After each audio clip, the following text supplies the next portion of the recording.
So I wanted to take you through masking the winter horse, which is what we're going to be painting. So here is my masking fluid. I use the PBO. It's a light blue color, light bluish gray. I put a little bit into one of these little plastic, I guess they're like little dessert trays. And using that plus my toothpick, I'm going to dot and dash, same as I would if I was making an interesting shape with my brush. So I think dots and dashes and lines. Now, I know that red is going to be one of the colors I'm going to be using in the horse itself. So right now, I'm just looking for colors that I want to keep as white. So that's a little medallion that's on the top of the horse's head that's coming off of his strap.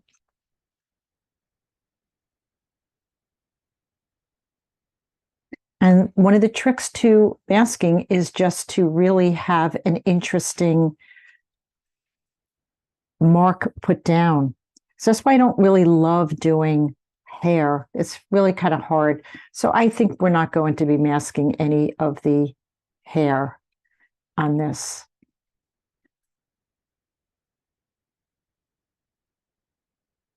There's certain things on here that I could just keep light, maybe do a little lifting. But here, where I have these straps going on, I'm going to just be adding that in. But you could also see that I'm leaving little areas like a little bit open for some interesting kind of things to happen with my paint as I carry it through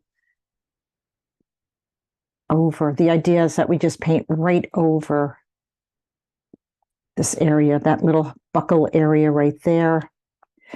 And this really helps keep it very light. And I like the way that these little gum picks protect your brushes, but they also go on in a very interesting way. So all of these lighter straps, I'm just going to mask them.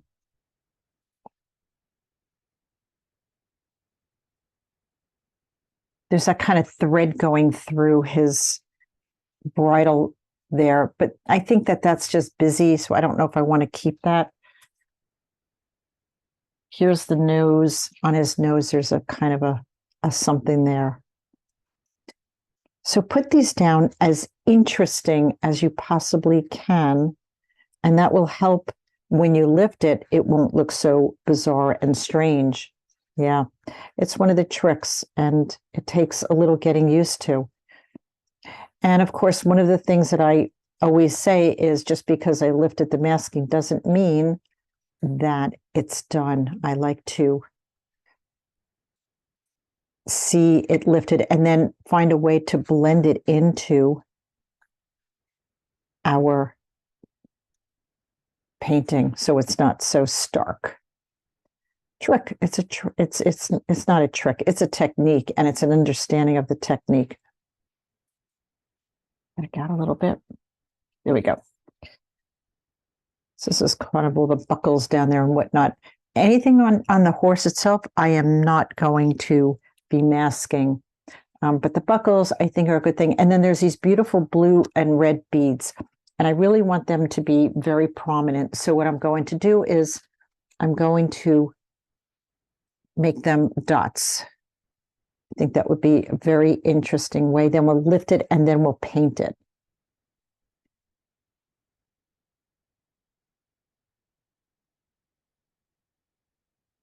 So I think one of the big things is just taking your time to do this, liking the marks that you have on here, right, is a big part of it. And if you don't like any of the marks, wait till they dry and then add them again.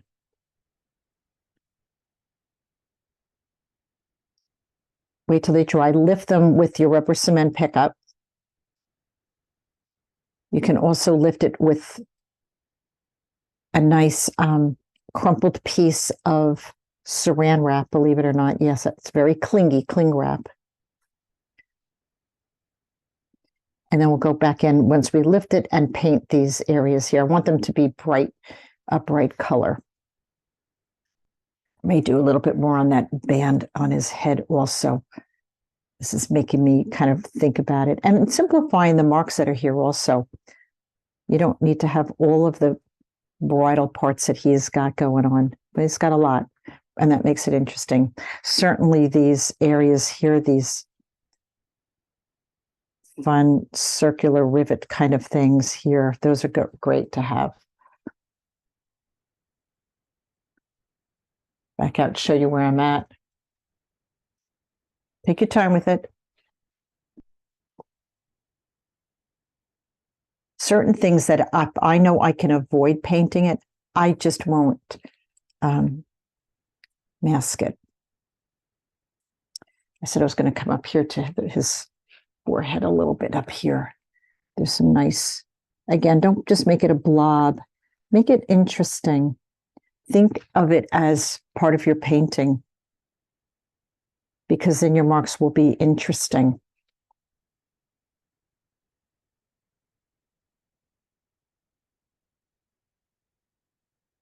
Yeah, there's all kinds of stuff going on. If I mask it, I'll be able to go back in once the horse is done and then paint all this really nice colors and designs that are going on up here.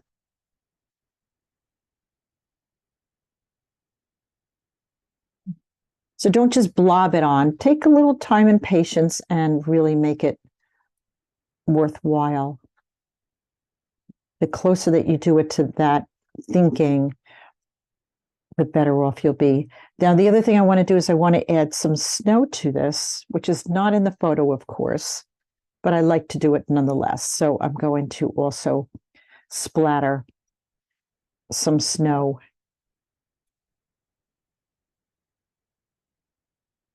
onto my paper. So that's that.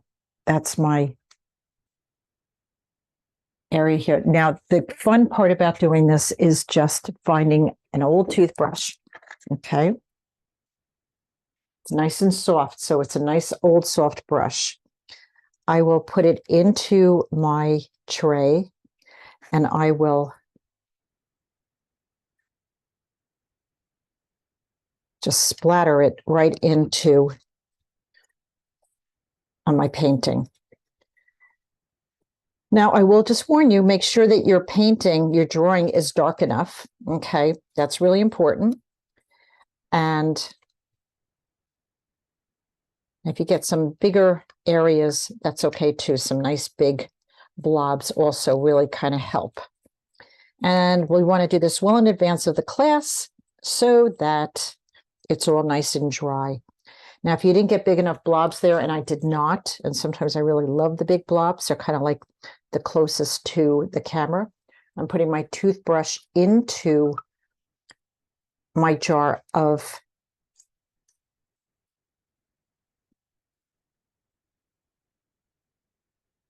masking fluid, and I'm just getting some larger